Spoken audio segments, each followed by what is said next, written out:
So those allegations we have not been able to confirm, Elaine, but we talked to 3 parents who told us they had real issues and complaints with the way that driver had been driving their kids around all this semester of the school year.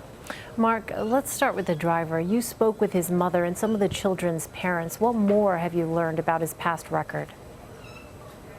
Well, he had his driver's license suspended a couple years ago because he wasn't able to prove that he had insurance. And again, you heard that he was also his bus was involved in another incident. And again, these parents have been complaining. They say that his driving has been unacceptable, that has scared their kids, that in turn has scared them as the kids' parents. And that Mateen in particular, Jasmine Mateen, told us she has written letters and made phone calls and never got a response.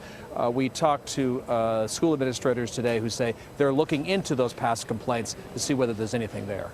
The National Transportation Safety Board sent a team to Chattanooga. They gave an update Tuesday. What did you learn, and what will their role be in this investigation? They're going to oversee it. I mean, Elaine, you've covered these sorts of stories before. As you know, they bring a certain level of expertise and resources to bear.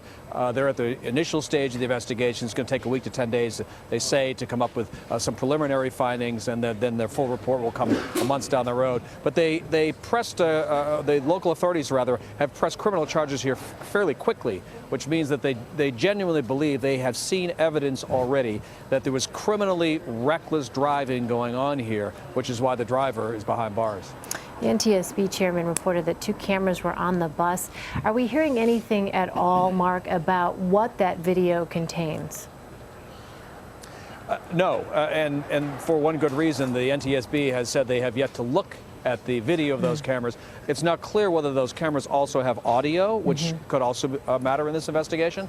But they have not looked at the cameras yet. And of course, I would think that'd be one of the things they would go to first is like, okay, what do the cameras show? What kind of a picture do they portray, particularly of the last 30 seconds, the last minute, and what really went wrong and left 5 kids dead? Yeah, absolutely. And Mark, last question here. What more can you tell us about the victims and then how the injured children are doing?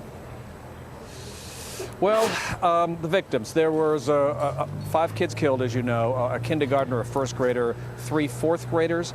There are still a dozen kids here at this children's hospital in Chattanooga, 6 of them in the intensive care unit.